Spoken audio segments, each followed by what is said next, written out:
Welcome back to city news. Suryalanka beach front development ప్రాజెక్టుకు కేంద్ర ప్రభుత్వం గ్రీన్ సిగ్నల్ ఇచ్చింది. స్వదేశ్ దర్శన్ 2.0 పథకం కింద 97.52 కోట్లను మంజూరు చేయించుకోవడం చాలా ఆనందంగా ఉందని గ్రామీణాభివృద్ధి కమ్యూనికేషన్ శాఖ కేంద్ర సహాయ మంత్రి డాక్టర్ పెమ్మసాని చంద్రశేఖర్ గురువారం స్వయంగా ప్రకటించారు. కాగా అన్ని ప్రాజెక్టులాగా ఈ ప్రాజెక్టుకు కూడా అయ్యే పూర్తి ఖర్చును కేంద్ర ప్రభుత్వమే భరిస్తుందని ఆయన తెలిపారు. ఈ ప్రాజెక్టుకు పనితీరును పెమ్మసాని వ్యక్తిగతంగా ఢిల్లీలోని తన కార్యాలయం నుండి పరిశీలించారు. జనవరి నుండి ప్రారంభమైన ఈ ప్రాజెక్టు పరిశీలనలో భాగంగా ఫిబ్రవరిలో కేంద్ర పర్యాటక శాఖ మంత్రి గజేంద్ర సింగ్ షెకావత్కి తొలిసారి లేఖ రాసిన పెమ్మసాని పలుమార్లు ఆయనను వ్యక్తిగతంగా కలిసి సమగ్ర వివరాలను, స్థానిక సమస్యలను తెలిపారు. ఫలితంగా సూర్యలంక బీచ్ అభివృద్ధికి లేఖ రాసింది మొదలు కేవలం 45 రోజుల్లోనే 97.52 కోట్లను బాపట్ల జిల్లాకు సేకరించి పెట్టడంలో పెమ్మసాని కీ రోల్ పోషించారు. బాపట్ల పార్లమెంటు ప్రజలకు ఒక శుభవార్త. ఎందుకంటే సూర్యలంక ప్రాజెక్ట్ని దాదాపుగా 98 కోట్ల రూపాయలతోటి స్వదేశీ దర్శన్ 2.0 స్కీమ్ కింద ఈరోజు సెంట్రల్ గవర్నమెంట్ అప్రూవ్ చేసింది. ఈ స్కీమ్ కూడా 100% సెంట్రల్ గవర్నమెంట్ ఫండ్స్, ఒక్క రూపాయి కూడా స్టేట్ మీద భారం పడదు. ఈ ప్రాజెక్టు రావటానికి 60 ప్రాజెక్టులు సెంట్రల్ గవర్నమెంట్ ఎవాల్యుయేట్ చేసి ఇందులో ఒరిజినల్గా 6 ప్రాజెక్ట్సే తీసుకోదలుచుకున్నారు 600 కోట్ల రూపాయలతోటి. అయితే మన స్టేట్ నుంచి వచ్చినటువంటి రిక్వెస్ట్లు కానీ అదేవిధంగా పక్క రాష్ట్రాల నుంచి వచ్చిన రిక్వెస్ట్ల దృష్ట్యా 600 కోట్ల బడ్జెట్ని 1000 కోట్లకు పెంచి ఒక 14 ప్రాజెక్టులను టోటల్ అప్రూవ్ చేశారు. ఏదేమైనప్పటికీ ఈ ప్రాజెక్ట్ అనేది శ్రీ నారా చంద్రబాబు నాయుడు గారు తీర ప్రాంతాలను అభివృద్ధి చేయాలనేటువంటి ఒక సంకల్పంలో భాగం. దీనికి ఈ ప్రాజెక్టుకి ఒక అద్భుతమైన డిపిఆర్ తయారు చేసినటువంటి మన కందుల దుర్గేష్ గారి టీం, అమ్రాపాలి గారు కానీ అదేవిధంగా టూరిజం డిపార్ట్మెంట్ వాళ్ళు కానీ చక్కగా ప్రజెంట్ చేశారు. సో దాన్ని తీసుకొని సిస్టమేటిక్గా అప్రోచ్ అయ్యి ఈరోజు ఒక మంచి ప్రాజెక్టుని తీసుకొచ్చాం. దీనివల్ల అక్కడ వేలాది మంది ప్రజలు సూర్యలంక బీచ్కి వస్తూ ఉన్నారు. వాళ్ళకి ఒక ఇంటర్నేషనల్ స్టాండర్డ్ ఫెసిలిటీస్, పార్కింగ్ కానీ, ఒక షాప్స్ కానీ, లేకపోతే మొబిలిటీ కానీ, కాటేజెస్ కానీ ఇవన్నీ ఉండి ఆ తీర ప్రాంతంలో ఉండేటువంటి చిన్న చిన్న వ్యాపారులకి అందరికీ కూడా దీనివల్ల మంచి జరగబోతూ ఉంది. కాబట్టి ఈ అద్భుతమైన ప్రాజెక్టుని శాంక్షన్ చేసినటువంటి మంత్రి గారు గజేంద్ర షెకావత్ గారికి, అదేవిధంగా శ్రీ నరేంద్ర మోదీజీ గారికి, శ్రీ నారా చంద్రబాబు నాయుడు గారికి, పవన్ కళ్యాణ్ గారికి, అందరికీ కూడా మా స్టాఫ్కి అందరికీ కూడా ఒకసారి కృతజ్ఞతలు చెప్తా ఉన్నాను. అదేవిధంగా ఆ ప్రాంతం ఎంపీ అయినటువంటి శ్రీ కృష్ణప్రసాద్ గారు కూడా దీని గురించి ఫాలో అప్ చేస్తూ ఉన్నాను. వారికి కూడా ప్రత్యేకంగా ధన్యవాదాలు చెప్తా ఉన్నాం. సుప్రీంకోర్టు ఆదేశాల మేరకు అర్చకులకు అందవలసిన సంక్షేమ పథకాలన్నీ సక్రమంగా అందేందుకు కృషి చేస్తున్న రాష్ట్ర ప్రభుత్వానికి కృతజ్ఞతలు తెలియజేస్తున్నామని ఏపీ అర్చక సేవా సంఘం రాష్ట్ర అధ్యక్షులు నారాయణ వేణుగోపాల్ అన్నారు. శుక్రవారం తెనాలి రైల్వే స్టేషన్ ఎదురుగా గల శ్రీ పట్టాభిరామస్వామి దేవాలయంలో జరిగిన ఆంధ్రప్రదేశ్ అర్చక సేవా సంఘం రాష్ట్ర కార్యవర్గ సమావేశానికి ఆయన అధ్యక్షత వహించి ఈ విధంగా అన్నారు. గత ప్రభుత్వం తీసుకున్న కొన్ని అనాలోచిత నిర్ణయాల వల్ల రాష్ట్రంలోని సుమారు 90,000 అర్చక కుటుంబాలు ఇబ్బందులు ఎదుర్కొన్నారని అన్నారు. అర్చకుల సమస్యలపై పోరాటానికి రాష్ట్రంలో ఏర్పడిన అర్చక జేఏసీ ఏర్పాటుకు అర్చక సేవా సంఘం కీలక పాత్ర పోషించిందన్నారు. అర్చకులకు సంక్షేమ పథకాలు అందించేందుకు కృషి చేస్తామని, సనాతన హిందూ సాంప్రదాయ పరిరక్షణకు అర్చక సేవా సంఘం ఎప్పుడూ కట్టుబడి ఉంటుందని అన్నారు.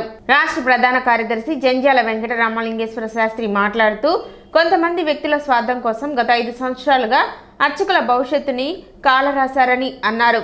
అర్చకుల సంక్షేమ నిధి నుండి అర్చకులకు ఇచ్చే ఉపనయన గ్రాంటు, వివాహం, విద్య, గృహ నిర్మాణ రుణములను, వైద్య, పదవీ విరమణ, మరణ భృతులను ఇచ్చే మొత్తాన్ని 50% తగ్గిస్తూ అమలు చేయడాన్ని హేయమైన చర్య అన్నారు.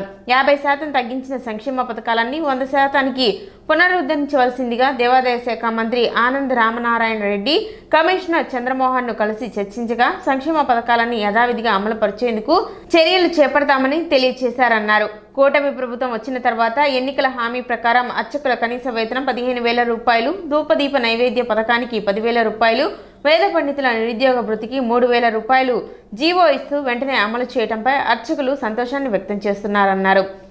ఆలయ సాంప్రదాయాలలో అధికారుల ప్రమేయం లేకుండా జీవో విడుదల చేయడం హర్షణీయమన్నారు. గడిచినటువంటి ఒక 5 సంవత్సరాల నుంచి కూడా రాష్ట్రంలో అర్చకులంతా కూడా అనేక రకమైనటువంటి సమస్యలు ఎదుర్కొంటూ ఉన్నాం.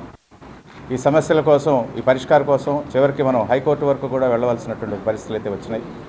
అయితే అదృష్టవశాత్తు ఇప్పుడు కూటమి ప్రభుత్వం వచ్చిన తర్వాత కనీస వేతనం 15,000 రూపాయలకి పెంచుతూ జీవన్ రిలీజ్ చేయటం, అదేవిధంగా ధూపదీప నైవేద్య పథకానికి సంబంధించి 10,000 రూపాయలకు పెంచుతూ జీవన్ రిలీజ్ చేయటం, అదేవిధంగా వేద విద్యార్థులకి నిరుద్యోగ భృతి కింద 3,000 రూపాయలని ప్రకటించడం, కేవలం ఇది ప్రకటనలకు పరిమితం కాకుండా వెంటనే ఏదైతే జీవో రిలీజ్ చేశారో దాని ప్రకారం వెంటనే అమలుకు నోచుకోవడం అనేది ఆంధ్రప్రదేశ్లో ఉన్నటువంటి అర్చక కుటుంబాలన్నీ కూడా చాలా సంతోషాన్ని. సమావేశంలో ఏపీ అర్చక జేఏసీ రాష్ట్ర ప్రధాన కార్యదర్శి ఎంఏ శేషాచార్యులు, రాష్ట్ర నాయకులు ఆమంచి రవికుమార్, బృందావనం రాధాకృష్ణమూర్తి, గొట్టిపాళ్ల కృష్ణమాచార్యులు, దివి శేషుబాబు, పరాశరం జగన్మోహన్, యనమదుల ఆంజనేయులు, పెద్దింటి ఫణి రాజేంద్ర కుమార్, నందివెలుగు శేషగిరిరావు, జిల్లా నాయకులు రొంపిచెల శోభనాచల లక్ష్మీ నృసింహాచార్యులు, చెంగోళం శేషాచార్యులు, బృందావనం గోపీచంద్, మేడూరి శ్రీనివాసమూర్తి, వడ్డమాన రామాచార్యులు, రాష్ట్ర పదాధికారులు, కార్యవర్గ సభ్యులు తదితరులు పాల్గొన్నారు. దేవాలయాల్లో వైదిక విధులు నిర్వహించే విషయంలో అర్చకుడు యొక్క ప్రమేయం లేకుండా అధికారులు, రాజకీయ నాయకులు వాళ్ళ యొక్క ఇష్టానికి అనుగుణంగా కార్యక్రమాలు నిర్వహించమని ఒత్తిడి చేయడం అనేది అర్చకుల మీద జరిగింది. దానివల్ల ఎన్నిసార్లు వాళ్ళు మొరపెట్టుకున్నా దాన్ని సక్రమమైనటువంటి మార్గదర్శకాలు ఇవ్వకపోవడం వల్ల చాలా ఇబ్బందులు ఎదుర్కొన్నారు అర్చకులు. చాలా కాలంగా ఉన్నటువంటి అపరిష్కృతమైన ఈ సమస్యని కూటమి ప్రభుత్వం ఒక జీవో ఇష్యూ చేయడం ద్వారా దేవాలయాల్లో వైదిక కార్యక్రమాలు నిర్వహించే విషయంలో అర్చకుల కమిటీ, వైదిక కమిటీకే అత్యున్నతమైనటువంటి ప్రాధాన్యత ఇచ్చారు. వాళ్ళదే తుది నిర్ణయంగా ప్రకటిస్తూ ఒక జీవోని ఇష్యూ చేశారు. దానివల్ల దేవాలయాల యొక్క వైదిక కార్యక్రమాలు చాలా నిరాటంకంగా, ఇబ్బందులు లేకుండా జరిగిపోవడానికి ఏర్పాటు జరిగిందని మేము భావిస్తూ ఉన్నాం. అర్చక సమస్యల మీద గత 50-60 సంవత్సరాల కిందటి తెనాలిలో డివి రంగనాథాచార్యులు గారు రాష్ట్ర అర్చక కాంగ్రెస్ నాయకులుగా ఉండి వారు ఎన్నో పోరాటాలు చేశారు. ఆ తర్వాత రామాచార్యులు గారు చేశారు. ఆ తర్వాత గత సంవత్సరం నుంచి నన్ను రాష్ట్ర అధ్యక్షులుగా తెనాలి నుంచి తీసుకోవటం నేను చాలా సంతోషంగా భావిస్తున్నాను. ఈ అర్చక సమస్యల మీద రాష్ట్ర అధ్యక్షులుగా నాకు తెలిసినంత వరకు న్యాయం చేయటానికి, అర్చక లోకానికి ఏ ఇబ్బంది లేకుండా సమస్యల మీద పోరాటం చేయడానికి సంసిద్ధుడిగా ఉన్నాను. ముఖ్యంగా ఈ రోజున కూటమి ప్రభుత్వం వచ్చిన తర్వాత మాకు అర్చకులకి ఎటువంటి ఇబ్బంది లేకుండా ఎన్నో మాకు బెనిఫిట్ చేస్తున్నారు.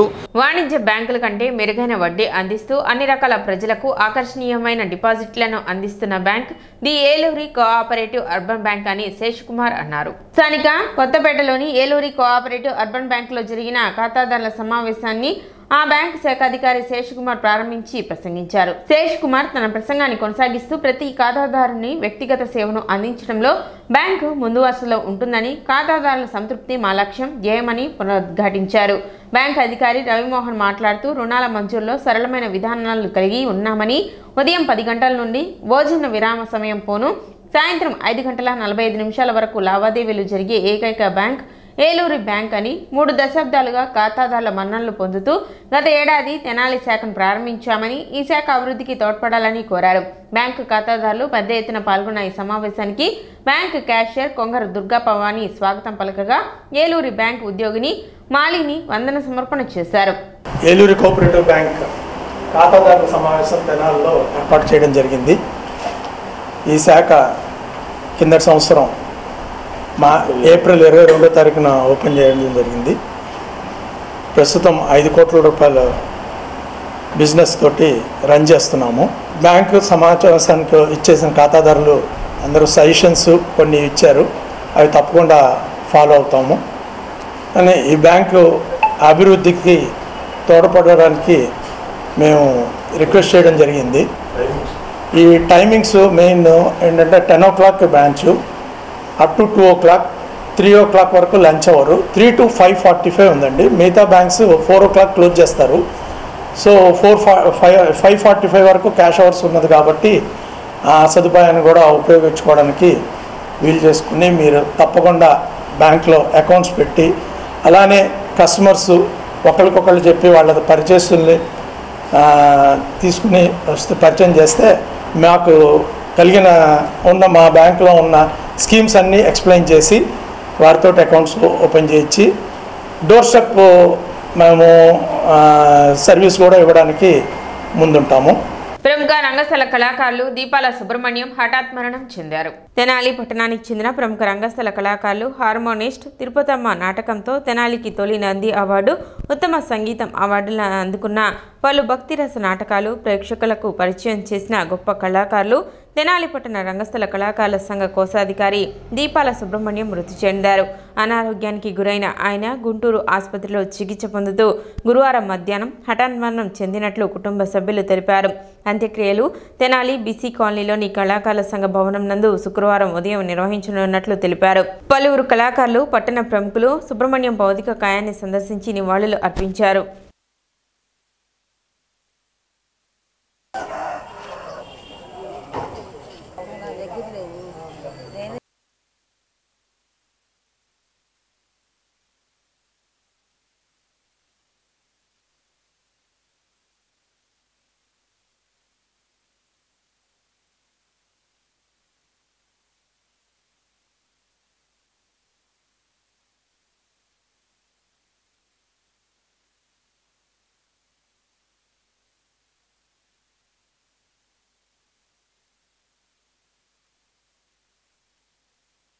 ప్రముఖ హార్మోనిస్టు శ్రీ విజయలక్ష్మి శ్రీనివాస నాట్య మండలి నిర్వాహకులు దీపాల సుబ్రహ్మణ్యం గారు అకస్మాత్తుగా నిన్న చనిపోవడం చాలా బాధాకరమైనటువంటి విషయం.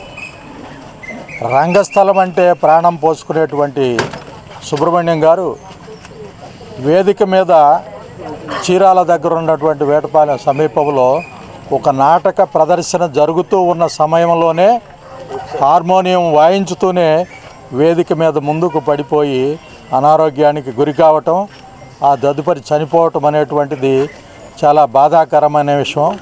ఒక నటుడు, ఒక కళాకారుడు ప్రాణం ఉన్నంత వరకే కూడా కళ కోసం ఎలా తన జీవితాన్ని త్యాగం చేస్తాడనేటువంటి దానికి సుబ్రహ్మణ్యం గారు గొప్ప ఉదాహరణ. గత కొద్ది రోజుల క్రితమే ఆయనతో చాలాసేపు ఈ కళాకారుల గురించి మాట్లాడటం జరిగింది. ఈ కళాకారులకి మొన్న ఈ మధ్య నేత్రానికి ఒక కార్యక్రమం చేయటం జరిగింది. అట్లానే తర్వాత హెల్త్ సంబంధించి ఇంకా కార్యక్రమం చేద్దామండి. ఈ కళాకారుల్ని మనం ఆరోగ్యంగా ఉండాలంటే వెరికోస్ వారికి ఎక్కువసేపు నిలబడటం కానీ ఈ కార్యక్రమాలు నైటల్లా చేస్తుంటారు. నటించటం కానీ నాట్య మనలో కానీ ఎట్లయినా వారికి వెరికోస్ వల్ల ఏదైనా ఇబ్బందులు ఉన్నాయో ఆ కార్యక్రమం పెడదామని చెప్పేసి అడుగున్నారు. పెడతానికి కొడతాను అటువంటి మనిషి నిన్న దూరం అయ్యారనేటప్పటికి అసలు ఎంతో బాధ అనిపించింది. తెనాలి పట్టణ కళాకారుల సంఘంలో ఒక ఆణిముత్యం రాలిపోయింది.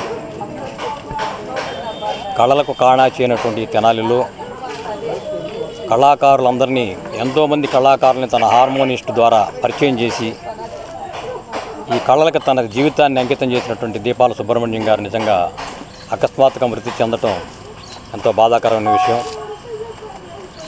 మరీ ముఖ్యంగా తను ఏదైతే వృత్తిలో జీవిస్తున్నాడో ఆ వృత్తికి అంకితమై ఆ వృత్తిలోనే మరి వేదికపైనే హార్మోనిస్ట్గా తను తన బాధ్యతలు నిర్వర్తిస్తూ సడన్గా కుప్పకూలిపోవటం అనేది నిజంగా హృదయ విదారకమైన విషయం.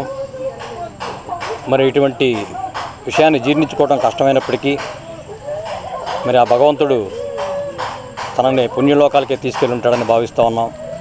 సిటీ న్యూస్ ముగించే ముందు ముఖ్యాంశాలు మరోసారి.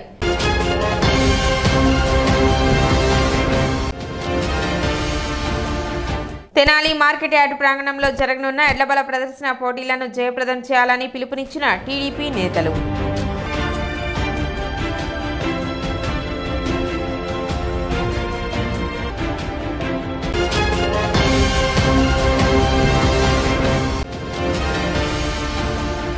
అర్చక సంక్షేమానికి కృషి చేస్తున్న రాష్ట్ర ప్రభుత్వానికి కృతజ్ఞతలు. అర్చక సేవా సంఘం రాష్ట్ర అధ్యక్షులు నారాయణ వేణుగోపాల్.